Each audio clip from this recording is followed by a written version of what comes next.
Hi friends, Bollywood का एक गाना, मशहूर गाना हम लोग सुना ही होगा।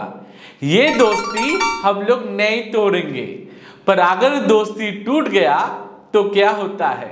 तो चलिए सीखते हैं आज का क्लास में retirement of partner. Hello friends, welcome back to Limitless Brains, commerce का one stop solution where students study without limits. The topic for today's discussion is retirement of partnership. तो चलिए जानते हैं और करते हैं सम्स रिटायरमेंट ऑफ पार्टनरशिप के ऊपर। तो लेट्स गेट स्टार्टेड। सोचिए दोस्तों, ए बी सी तीनों एक बिजनेस का पार्टनर है।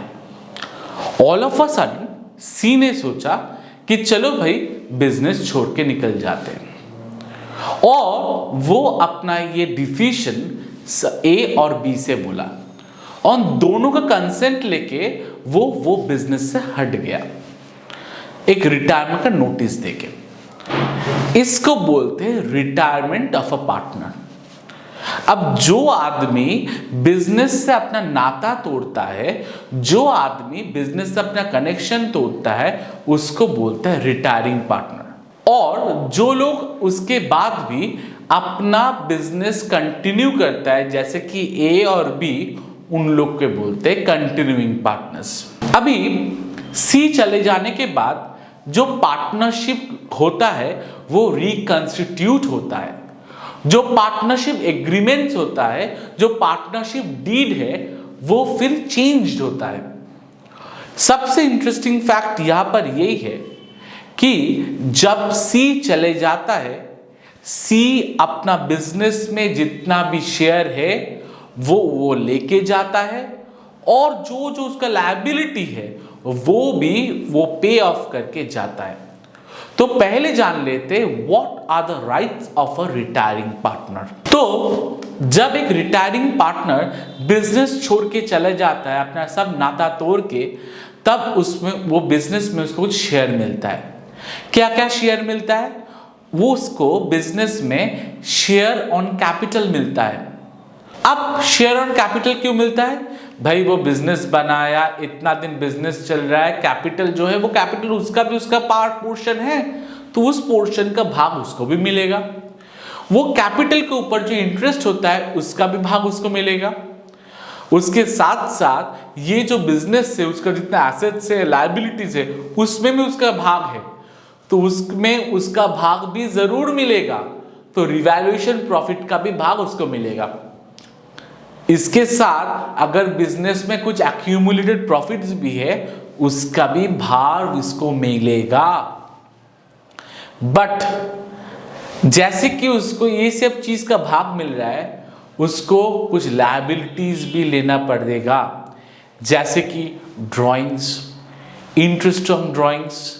अगर रिवैल्यूएशन लॉस हो, उसका भी लायबिलिटी, उसका भी भाग है। सबसे बड़ी बात जो आपको याद रखना पड़ेगा, ये सब उसको मिलेगा till the date of retirement. Retirement हो जाने के बाद उसके साथ बिजनेस का कोई नाता नहीं रहेगा। बिजनेस का जितना भी शेयर ऑफ प्रॉफिट होगा, जितना भी लॉस होगा, वो कंटिन्यूइंग पार्टनर्स एंजॉय करेगा, वो नहीं एंजॉय कर पाएगा। उसका right of partnership will be enjoyed till the date of retirement. अभी जब एक पार्टनर पार्टनरशिप छोड़ के चले जाता है, ऐसे चैप्टर में जब सम्स मिलेंगे तो हम लोग को इसका अप्रोच में सम को करना पड़ता है। तो पहला जो स्टेप है वो होगा कि भाई अगर एक पार्टनर चले जा रहा है और दूसरों पार्टनर्स कंटिन्यू कर रहे हैं बिजनेस में, तो दूसरों पार्टनर्स को एक नया पार्टनरशिप डीड के अनुसार चलना पड़ेगा, और उसमें उन लोग को एक नया प्रॉफिट शेयरिंग रेशियो को लेना पड़ेगा। ये जो नया प्रॉफिट शेयरिंग रेशियो क्या है, ये निकालना हम लोग का होगा step number 1। In the step number 2, we have to learn how to treat the accumulated profit and how to treat the accumulated losses of a business. भाई मैं बिजनेस से रिटायर कर रहा हूँ, इसका मतलब ये तो नहीं कि मेरा जितना भी एक्यूमुलेटेड प्रॉफिट है या फिर जितना भी एक्यूमुलेटेड लॉस है उसका भाग मुझे लेना नहीं पड़ेगा। तो मुझको जब रिटायर करना होगा ये बिजनेस में जितना भी एक्यूमुलेटेड प्रॉफिट्स है उसको भी लेना पड़ेगा, और एक्यूमुलेटेड लॉसेस है उसका भी शेयर और अगर एक्यूमुलेटेड लॉसेस है उसका भी शेयर का लायबिलिटी हमारे ऊपर ही आएगा। Number 3 is the revaluation profit. इतना बड़ा बिजनेस है तो अगर बिजनेस में एसेट्स है, लायबिलिटीज है, उसका भी भाग मुझे मिलेगा। तो भाई कितना मिलेगा? तो यहाँ पर एसेट्स का रिवैल्यूएशन हुआ जाता है, और ये रिवैल्यूएशन का जो प्रॉफिट होता है उसका भाग मुझे मिलता है। सेम अगर रिवैल्यूएशन में लॉस निकला उसका आई एम लायबल टू पे that also. The next part is the goodwill valuation. ये बहुत इंपॉर्टेंट पार्ट है। ये बिजनेस में जितना गुडविल है वो गुडविल का वैल्यूएशन कितना है, और उसका गुडविल का वैल्यूएशन करके वो गुडविल का भाग मुझको कितना मिलेगा उसको भी मुझे देखना पड़ेगा। नेक्स्ट जो चीज है वो है the treatment of amount what the retirement partner will get. तो जब एक रिटायरिंग पार्टनर छोड़ के जा रहा है उसको वो बिजनेस में से कितना रुपए ऑल टुगेदर मिलेगा उसका भी कैलकुलेशन ये चैप्टर में आएगा। तो हम लोग ये 5 स्टेप को मान के चलेंगे। Number 1 the change in PSR, number 2 the accumulated profit and losses treatment, number 3 the revaluation profit and loss, number 4 the goodwill treatment, and lastly the amount what the retiring partner will get from the business at the time of his retirement। अभी दोस्तों जो पहला step होगा वो होगा change in the profit sharing ratio. अब यहाँ पर क्लास 12 का स्टैंडर्ड में आप लोग को 2 टाइप ऑफ सम आ सकता है। पहला टाइप होगा जहां पर ओल्ड रेशियो दिया जाएगा और नया रेशियो के बारे में कोई भी इंफॉर्मेशन नहीं दिया जाएगा। तो आपको वहां पर कैसे ये चीज को टैकल करना होगा। तो देखिए, सोचिए A, B और C तीनों पार्टनर एक बिजनेस चला रहा है जहां पर रेशियो होता है 3:2:1। Now no information is given that if a partner retires what will be the new PSR। तो आपको ऐसे टाइम पे कैसे गेन रेशियो निकालना पड़ेगा, कैसे न्यू रेशियो निकालना पड़ेगा वो मैं दिखा रहा हूं। सोचिए इफ C रिटायर्स ये इंफॉर्मेशन दिया गया है, तो पहले ही जान लीजिएगा कि अगर C रिटायर कर रहा है तो A और B बिजनेस कंटिन्यू करेगा रेशियो 3:2 में। सपोज इफ B रिटायर्स, तो हम लोग B रिटायर किया है बोला गया है और कोई इंफॉर्मेशन नहीं दिया गया है, क्या करेंगे 3:2:1 में B का पोर्शन 2 है, 2 को ऑफ कर दीजिए तो हो जाएगा A and C is continuing at the ratio 3:1। Thirdly, if suppose A retires, तो कंटिन्यूइंग का पार्टनर्स कौन होगा? The continuing partners are B and C and they will continue the business in the ratio 2:1। तो ये easy हो जाता है, जो पार्टनर ऑफ हो जाता है उसका वो रेशियो हटा दीजिए, जो रहेगा वो कंटिन्यूइंग पार्टनर्स का न्यू रेशियो हो जाएगा। अभी ऐसे टाइप ऑफ सम में, ऐसे टाइप ऑफ केस में जहां पर ओल्ड रेशियो दिया गया है और नया रेशियो के बारे में कोई भी इंफॉर्मेशन नहीं दिया गया है, सिर्फ बोला गया है कौन सा पार्टनर रिटायर कर रहा है, वहां पर एक चीज जान के चलिए कि the new ratio is equal to the gain ratio।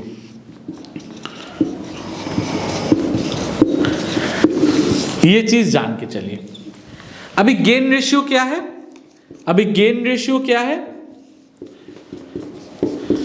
Gain ratio is nothing but the new ratio minus old ratio.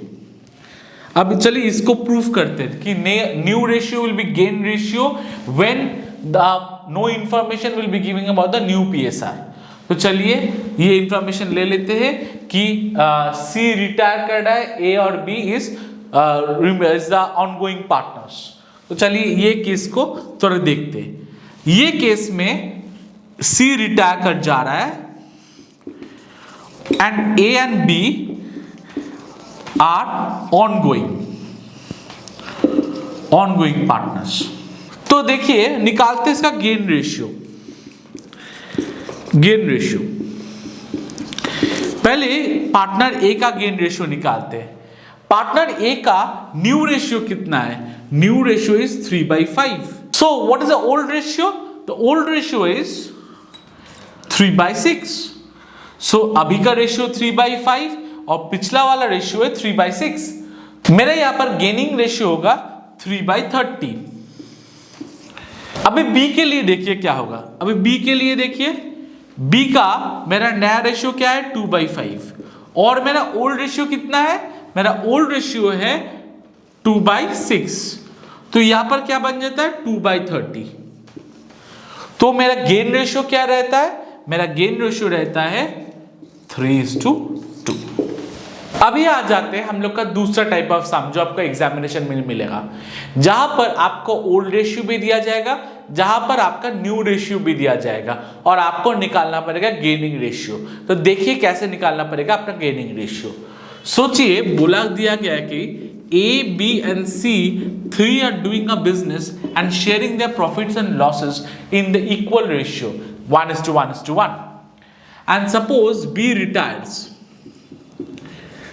So B retire कर जाता है and A and C decides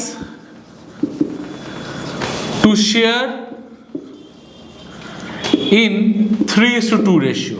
तो मेरा ओल्ड रेशियो 1:1:1 और मेरा न्यू PSR बन जाता है 3:2 A और C का। अभी हम लोग निकालेंगे गेनिंग रेशियो। तो गेनिंग रेशियो का फॉर्मूला क्या है? गेनिंग रेशियो का फॉर्मूला है न्यू माइनस ओल्ड। अभी A के लिए आएगा मेरा न्यू रेशियो विच इज 3/5 और मेरा ओल्ड रेशियो 1/3, जिसको आप लोग अगर एलसीएम करके निकालेंगे तो यहां पर आएगा 4/15। और अगर बी की और अगर सी के लिए देखेंगे तो ये आ जाएगा 2/5 minus 1/3 which is nothing but 1/15। तो देखिए यहां पर गेन रेशियो आ जा रहा है, यहां पर गेन रेशियो आ जा रहा है 4:1। तो देखिए अगर मेरा PSR चेंज हो रहा है, अगर मेरा PSR चेंज हो रहा है तो मेरा gain ratio will also be different and that time the gain ratio will be not equal to the new PSR। ठीक है, ये दो चीज आपको याद रखना पड़ेगा कि अगर मेरा ओल्ड रेशियो दिया गया है और मेरा नया रेशियो नहीं दिया गया है, in that case my new PSR will be equivalent to the gain ratio. But on the contrary, अगर नया रेशियो भी दिया गया है और ओल्ड रेशियो भी दिया गया है, तब मेरा नया ratio will be not equivalent to gain ratio because gain ratio और कुछ डिफरेंट आएगा। तो ये दो केसेस आपका एग्जामिनेशन में आ सकता है। Coming to the step number 2. Step number 2 में कंपनी का जितना भी एक्यूमुलेटेड प्रॉफिट और लॉस है वो हम लोग ट्रांसफर करते हैं पार्टनर्स कैपिटल अकाउंट या फिर करंट अकाउंट में। होता क्या है इसका पीछे कॉन्सेप्ट? सोचिए आप एक बिजनेस करते हो बहुत दिन से, आप अचानक रिटायरमेंट ले रहे हो और रिटायरमेंट के समय आपका ये बिजनेस में आपका तो शेयर है, वो शेयर तो आपको मिलना चाहिए। वैसे ही ये बिजनेस में जितना भी एक्यूमुलेटेड प्रॉफिट्स है, जितना भी एक्यूमुलेटेड लॉसेस है, उसमें भी आपको शेयर है, उसको भी आपको लेना पड़ेगा। तो जैसे अगर एक्यूमुलेटेड प्रॉफिट्स रहा जैसे कि जनरल रिजर्व, सो जो कंपनी का जनरल रिजर्व्स है, वो जनरल रिजर्व्स का जो पार्ट है उसको तो आपको मिलना चाहिए। तो जनरल रिजर्व्स अकाउंट डेबिट कर दीजिए और to all the partners, so A's capital account, to B's capital account, to C's capital account। और जब ये चीज आप लोग पास करेंगे, आपको ये तीनों को किस रेशियो में बांटना पड़ेगा? आप वो जनरल रिजर्व को ये तीनों पार्टनर को बांटेंगे आप लोग ओल्ड रेशियो में। अब जैसे कि एक्यूमुलेटेड प्रॉफिट्स का भी भाग हमको मिलेगा, वैसे ही जो एक्यूमुलेटेड लॉसेस जब होता है उसका भी भरपाई हम लोग को करना पड़ता है। एक्यूमुलेटेड लॉसेस क्या क्या हो सकता है? सोचिए, एडवर्टाइजमेंट एक्सपेंस हो सकता है। तो देखते हैं ऐसे समय में हम लोग क्या करेंगे। अगर कोई एक्यूमुलेटेड लॉसेस या फिर एडवर्टाइजमेंट एक्सपेंस रह गया तो आपको कैपिटल अकाउंट को डेबिट करना पड़ेगा। A is capital account debit, B is capital account debit, यहां पर करंट अकाउंट भी हो सकता है, C is capital account debit, to accumulated losses,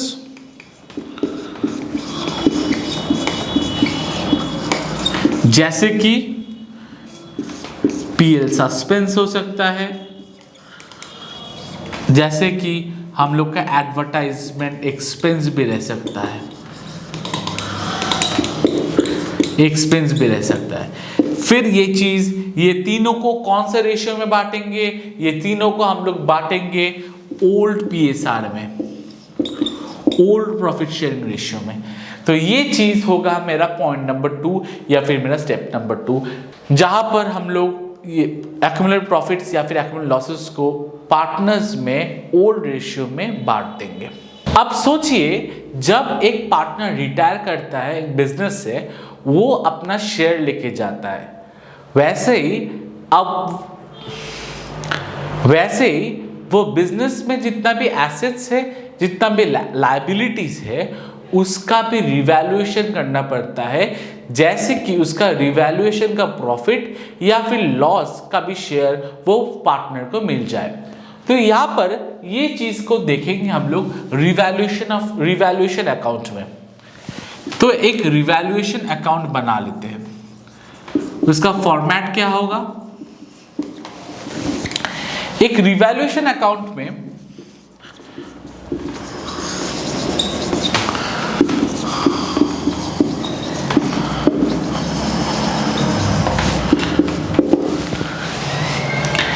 revaluation account को याद रखने के लिए मैं एक छोटा सा चुटकी बोलूंगा, जहां पर आपको इसको रिमेंबर करना पड़ेगा एज अ हैप्पी साइड, और इसको आपको याद रखना पड़ेगा as a sad side.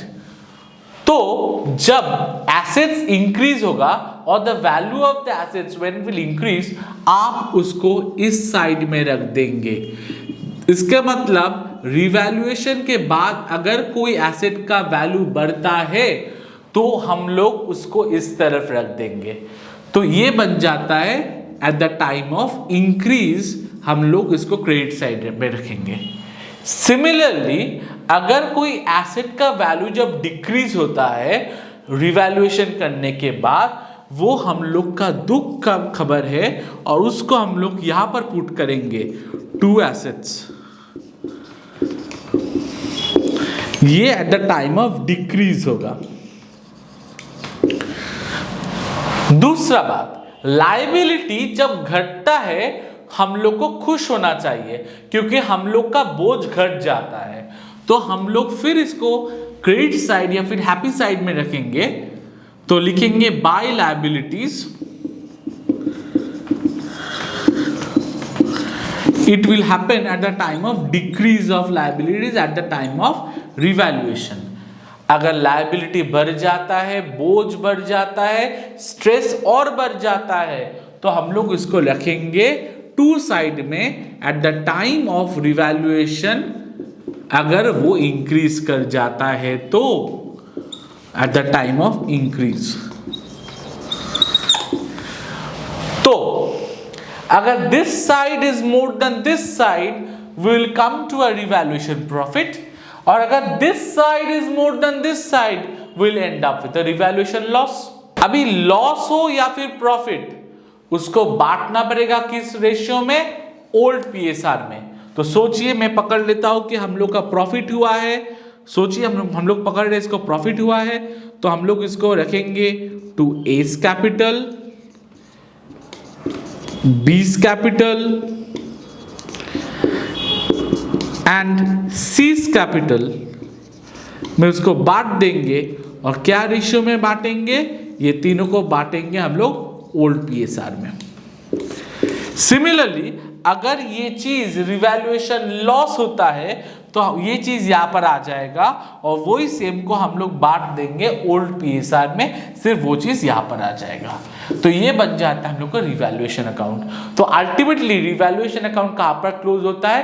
Partners capital account में जाकर क्लोज हो जाता है। Now coming to the fourth point, that is goodwill treatment. This is very essential in the sum. अभी ये करने के लिए मैं एक चीज बोल दे रहा हूं आपको, एग्जाम में दो टाइप का एडजस्टमेंट आ सकता है। पहला टाइप जहां पर गुडविल बैलेंस शीट में नहीं दिया जाएगा, गुडविल का मेंशन सम का एडजस्टमेंट रहेगा। तो the first type is when goodwill will not be mentioned in the balance sheet but mentioned in the adjustment। जब ऐसे टाइप वाला एडजस्टमेंट आएगा आप लोग क्या करेंगे? पहले आप लोग क्या करेंगे? गुडविल को रेस करेंगे, उसके बाद गुडविल को राइट ऑफ करेंगे। पहले क्या करेंगे? गुडविल को आप लोग रेस करेंगे among all the partners including the retiring partners. Suppose A, B and C, 3 are the partners of a firm where C retires। तो हम लोग पहले क्या करेंगे? गुडविल को रेस करेंगे among the all the partners including the retiring partners in the old PSR. ठीक है। अब दूसरा स्टेप में हम लोग क्या करेंगे? हम लोग इसको राइट ऑफ करेंगे। हम लोग इसको राइट ऑफ करेंगे। राइट ऑफ करने के समय याद रखिएगा, हम लोग we will take into consideration only the ongoing partners. That means we will divide the goodwill among the ongoing partners. This is called the writing of entry. So A's capital account debit, B's capital account debit, अब C retire कर गया तो C को नहीं लेंगे, तो to goodwill. ठीक है। और इसको बांटेंगे किस में? इसको बांटेंगे न्यू पीएसआर में। ठीक है। अब सोचिए अगर सामने ऐसा कुछ दिया गया कि गुडविल का अमाउंट है 18,000 और मेरा ओल्ड पीएसआर इज 1:1:1, तो क्या चीज होगा यहां पर? सोचिए 18,000 को बांट रहे हम लोग 6,000, 6,000 और 6,000 में।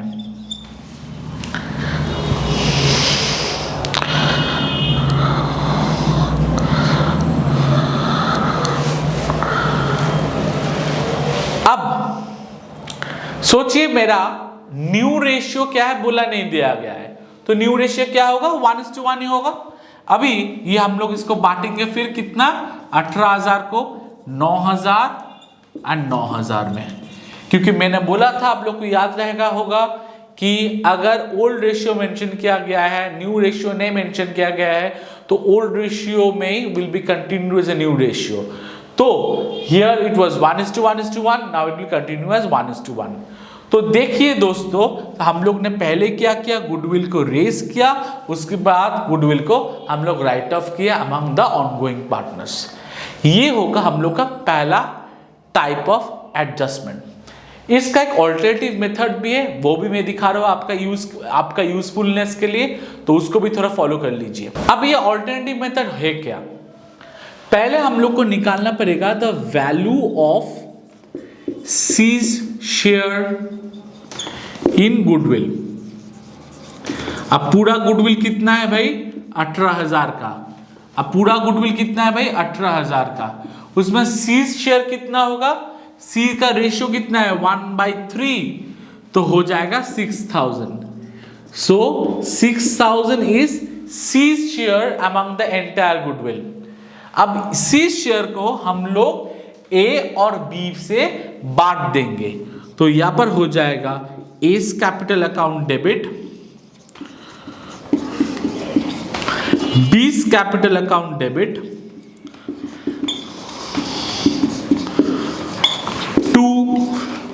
the outgoing partner or to the retiring partner which is to C's capital,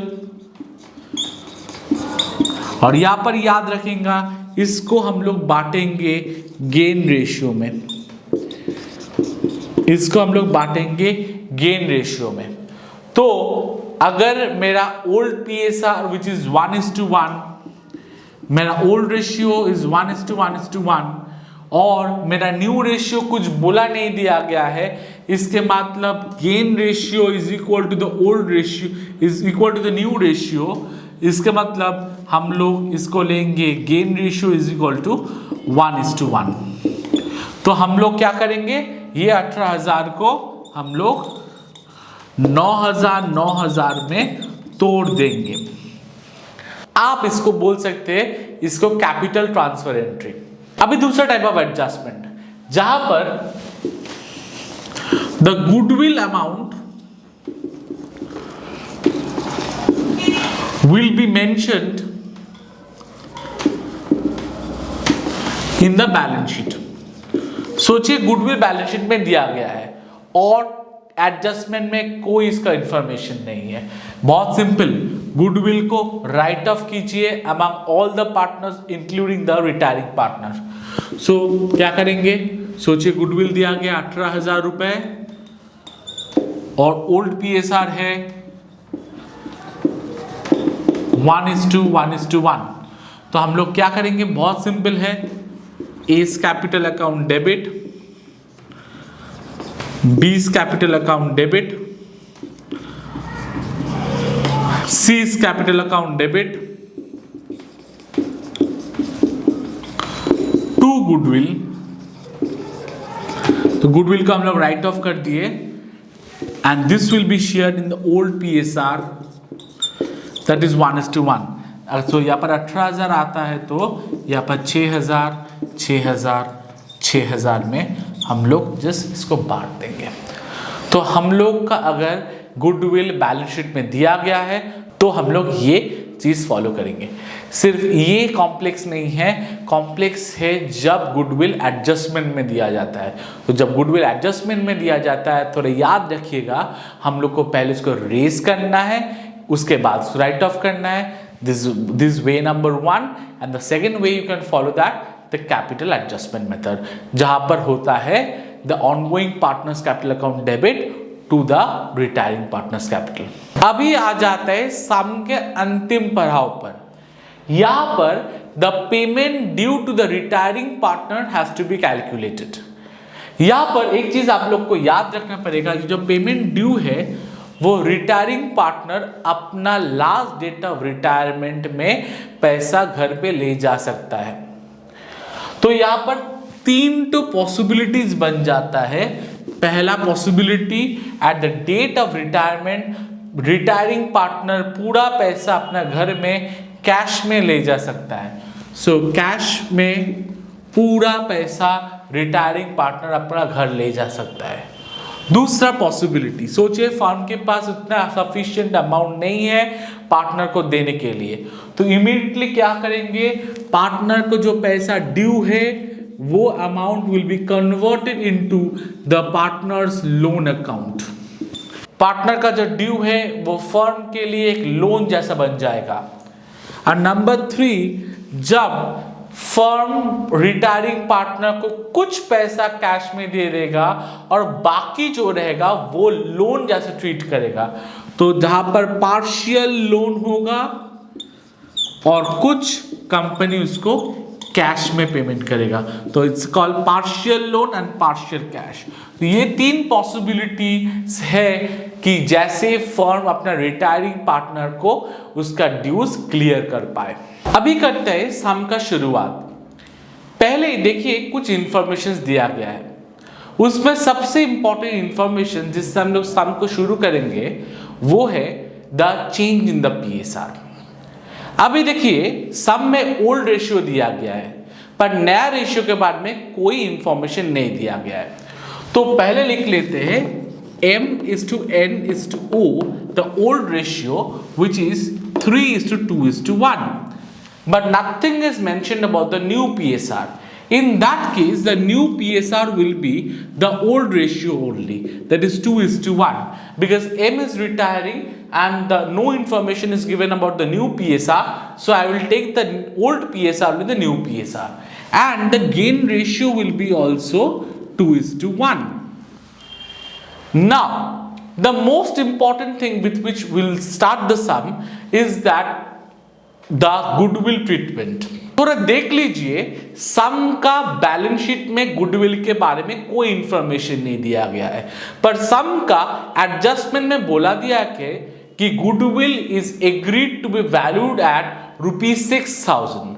so if goodwill is valued at 6,000, then how we are going to treat it?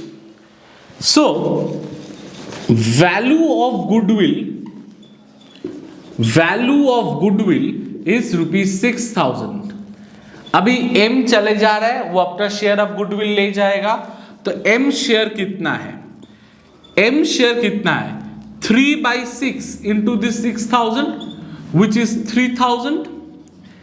अभी हम लोग करेंगे कैपिटल ट्रांसफर एंट्री। वो कैसे करेंगे? The ongoing partners capital account debit to outgoing partners capital account. तो यहां पर ऑनगोइंग पार्टनर्स कौन कौन है? N's capital account debit, O's capital account debit to M. अभी एक चीज याद रखना आप लोग, ये जो होगा ये कौन सा रेशियो में बटा जाएगा? ये हम लोग का गेन रेशियो में बटा जाएगा, जो है 2:1। तो यहां पर अगर 3,000 रहता है और इसको अगर गेन रेशियो में बांटते हो तो यहां पर आ जाएगा 2,000 और यहां पर आ जाएगा 1,000। तो ये हो जाता है सम का पहला पड़ाव। In the next part of the sum, we will construct a revaluation account, जहां पर एसेट्स एंड लायबिलिटीज को रिवैल्यू करने के बाद हम लोग फिगर्स को पुट करेंगे। तो बनाते हैं रिवैल्यूएशन अकाउंट। अभी चलिए बनाते हैं रिवैल्यूएशन अकाउंट। रिवैल्यूएशन अकाउंट का फंडा क्या है? अगर एसेट्स बढ़ा तो क्रेडिट साइड, अगर लायबिलिटीज घटा क्रेडिट साइड, अगर एसेट्स घट गया डेबिट साइड, अगर लायबिलिटीज बढ़ा तो भी डेबिट साइड। अभी यहां पर हम लोग सम्स करेंगे कैसे? पहले देखिए, स्टॉक बैलेंस शीट में दिया गया है 22,300, पर stock after revaluation is 20,000. So the stock after revaluation is reduced. So we will write to stock 2,300. Next, furniture balance sheet में कितना दिया गया है? 3,500, पर रिवैल्यूएशन के बाद कितना बोल रहा है? 3,000। तो यहां पर रिवैल्यूएशन के बाद फर्नीचर के भी वैल्यू घटा है, तो हम लोग लेंगे टू फर्नीचर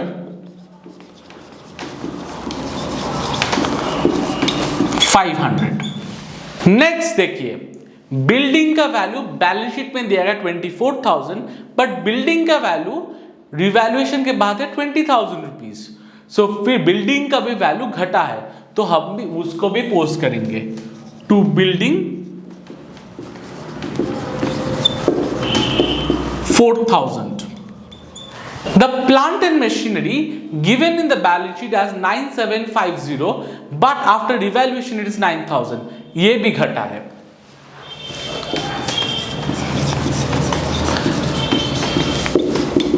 अभी देखिए एक इंफॉर्मेशन दिया गया है, the provision for doubtful debt is 850। ये जो प्रोविजन क्रिएट किया जा रहा है इसको भी हम लोग ये रिवैल्यूएशन अकाउंट में लिखेंगे।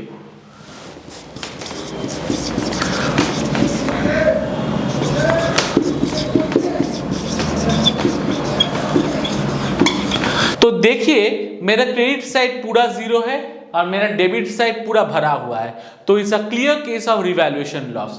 तो हम लोग लिखेंगे बाय रिवैल्यूएशन लॉस। अब ये रिवैल्यूएशन लॉस कितना होगा? ये पूरा साइड को टोटल कर दीजिए, यही हो जाएगा आपका रिवैल्यूएशन का लॉस। वो है 8,400, हम लोग लिख लेते हैं 8,400। अब ये 8,400 सब पार्टनर्स में डिवाइड हो जाएगा। सो एम्स कैपिटल, एन्स कैपिटल एंड ओस कैपिटल। अब कौन सा रेशियो में डिवाइड होगा? द ओल्ड PSR, ये होगा ओल्ड PSR में, जो है 3:2:1। तो आ जाता है 4200, 2800, 1400, और ये बन जाता है मेरा रिवैल्यूएशन अकाउंट। जो रिवैल्यूएशन लॉस होगा वो पार्टनर्स कैपिटल अकाउंट में ट्रांसफर हो जाएगा। अभी बनाते हैं partners capital account. Partners capital account में थंब रूल है, पहले शुरू कीजिए जो पार्टनर्स के कैपिटल बैलेंस शीट में दिया गया है वो बैलेंस यहां पर झटाझट बैठा दीजिए। तो हम लोग लिखेंगे बाय बैलेंस ब्रॉट डाउन। अभी देखिए M का बैलेंस कितना है? 40,000, N का है 25,000, O का है 20,000। अभी नेक्स्ट चीज, जितना भी एक्यूमुलेटेड प्रॉफिट है वो ऑल द पार्टनर्स में ओल्ड PSR में डिवाइड कर दीजिए। यहां पर एक्यूमुलेटेड प्रॉफिट बोल के सिर्फ PL अकाउंट है, प्रॉफिट एंड लॉस अकाउंट है, उसमें जितना भी बैलेंस है वो ओल्ड पार्टनर्स में ओल्ड रेशियो में बांट दीजिए। So if you see the profit and loss account is showing a balance in the balance sheet as 4500। उसको अगर हम लोग ओल्ड PSR दैट इज 3:2:1 में बांटेंगे तो आएगा, write down by PL account this accumulated profit, it will be 2250, 1500 and 750। अभी मेरा जो रिवैल्यूएशन लॉस है उसको भी हम लोग बैठा देते हैं। write down to revaluation account कितना लॉस था? 4200, N का 2800 एंड O का 1400। ये हो जाता है मेरा रिवैल्यूएशन का लॉस। अभी जो गुडविल ट्रीटमेंट था हम लोग किए थे, N's capital account debit, O's capital account debit to M, याद रहेगा आप लोग को, तो हम लोग उसको पास करेंगे। By N's capital 2000, by O's capital 1000, and it will be posted concurrently in this side also as 2M's capital। यहां पर N में लिखेंगे हम लोग 2000 और O में लिखेंगे हम लोग 1000। तो ये हो जाता है मेरा गुडविल का capital transfer entry. In the next step हम लोग ये पूरा साइड को ऐड करेंगे। ये मेरा टोटल M का आ जा रहा है 45250, मेरा N का आ रहा है 26500 और मेरा O का आ रहा है 20750। अब इस साइड आ जाइए और देखिए बोला दिया गया है सम को में कि M को अपना ड्यूज कुछ पोर्शन कैश में मिल जाएगा और कुछ पोर्शन उसको लोन अकाउंट में ट्रांसफर किया जाएगा। तो कैसा होगा उसका ट्रीटमेंट? तो पहले M को जो पैसा कैश में मिलने वाला है वो है 11,050 रुपए, उसको हम लोग उसका एंट्री पास करेंगे टू बैंक। तो हम लोग उसका अमाउंट क्या लिखेंगे? टू बैंक, M के कॉलम के नीचे लिखेंगे 11,050 रुपए और बाद बाकी जो पैसा होगा वो M का ड्यू होगा। वो कैसे निकालेंगे? टू M's लोन अकाउंट से। अब वो कैसे निकालेंगे? 45250 माइनस 4200 माइनस 11,050। तो क्या अमाउंट आएगा? उसको हम लोग लिखेंगे M's लोन अकाउंट में। तो वो बैलेंस आ जा रहा है 30,000 और बाद बाकी जो N और O का रहेगा वो चले जाएगा टू बैलेंस कैरेट डाउन में। उसका वैल्यू कितना आएगा? 26,500 माइनस 2,800 माइनस 2,000 दैट इज 21,700। अब O का कितना आएगा? 20,750 minus 1,400 minus 1,000 that is 18,350।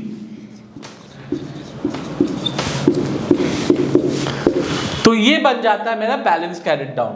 Both sides मेरा सेम आएगा।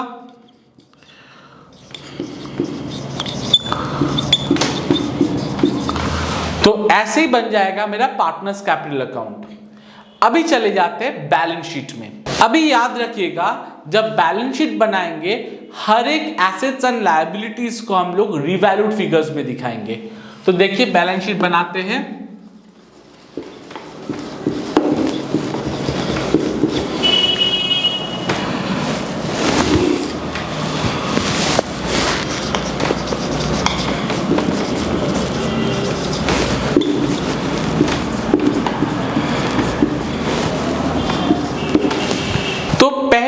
आ जाएगा हम लोग का आइटम बिल्डिंग।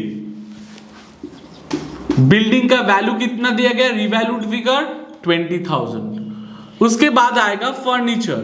फर्नीचर का रिवैल्यूड फिगर कितना दिया गया है, 9,000। उसके बाद आ जाएगा हम लोग का प्लांट एंड मशीनरी, जिसका फिगर है 3,000। उसके बाद आ जाएगा स्टॉक, दैट इज 20,000। देखिए हम लोग हर एक चीज यहां पर रिवैल्यूड फिगर्स बैठा रहे हैं, कोई भी बैलेंस शीट का फिगर्स नहीं बैठा रहा है। जो रिवैल्यूड फिगर्स है वही हम लोग यहां पर बैठाएंगे। इसके बाद आ जाता है मेरा बुक डेट्स। याद रखिएगा, बुक डेट्स जब बैठाएंगे हम लोग, बुक डेट्स को हम लोग नेट फिगर में बैठाएंगे। इसका मतलब प्रोविजन फॉर डाउटफुल डेट को माइनस करके ही बैठाएंगे। 17,800 और उससे हम लोग 850 provision for doubtful debt minus करेंगे तो आ जाएगा मेरा 16,950। अभी बाकी है मेरा बिल्स रिसीवेबल, जिसका वैल्यू है 5, मेरा बिल्स रिसीवेबल जिसका वैल्यू है 5,400। उसके बाद आ जाता है cash at bank.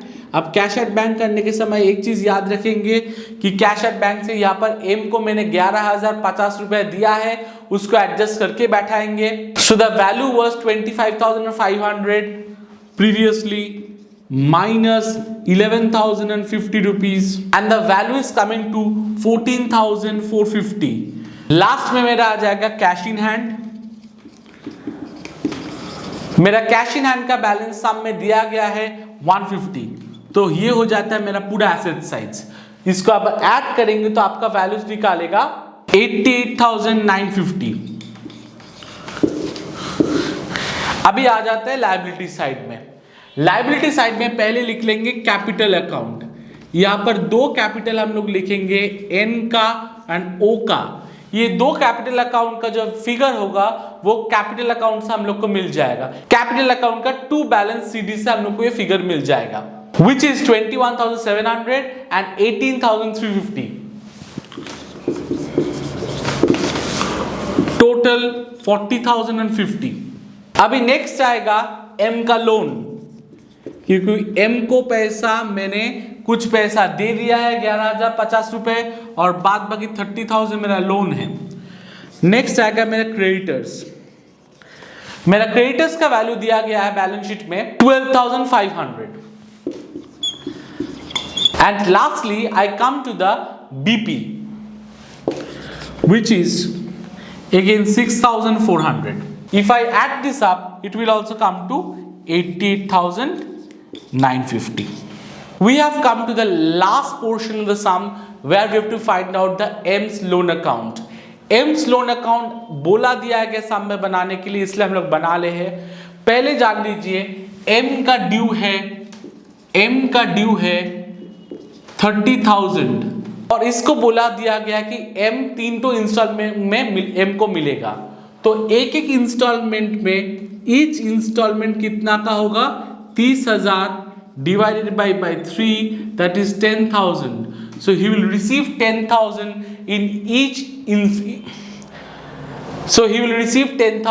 in each installment along with an interest of 5%. तो उसको 5% इंटरेस्ट में मिलेगा। अब उसको इंटरेस्ट मिलेगा का फर्म के पॉइंट ऑफ व्यू से ये फर्म का एक्सपेंडिचर है, तो इसको हम लोग कैसे ट्रीट करेंगे। तो चलिए बनाते हैं एम का लोन अकाउंट। एम का लोन अकाउंट में पहले शुरू में, ईयर का शुरू में हम लोग का बैलेंस आ जाएगा by balance brought down, that is 30,000। That is the balance with which I am starting the AIIMS loan account. अभी ईयर का एंड में जो चीज आएगा, वो इंटरेस्ट ऑफ कितना, 5%। 5% किसके ऊपर? 30,000 के ऊपर। कितना अमाउंट आएगा? 30,000 के ऊपर 5% होता है 1,500 रुपए।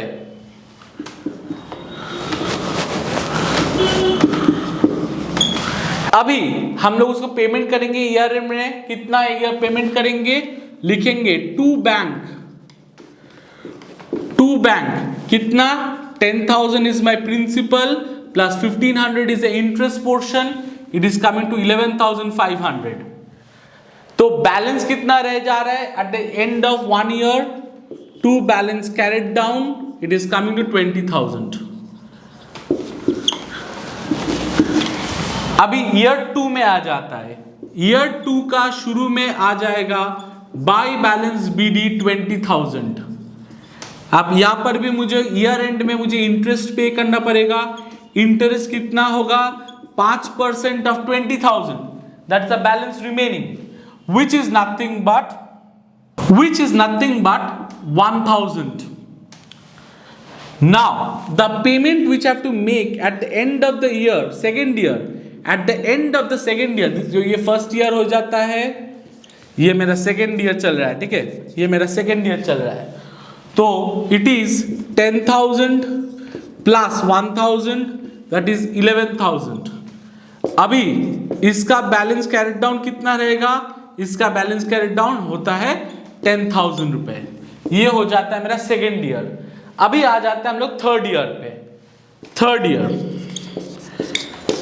ईयर में ओपनिंग बैलेंस कितना रहता है? By balance brought down again 10,000. अभी इंटरेस्ट पे करने पड़ेगा ईयर एंड में. कितना परसेंट? 5%. 5% किसके ऊपर? 10,000 रुपए के ऊपर. 10,000 रुपए के ऊपर 5% होता है 500 रुपया. तो यहां पर पेमेंट कितना करेंगे? To bank 10,000 plus 500, that is 10,500. तो ये बन जाता है एम का लोन अकाउंट.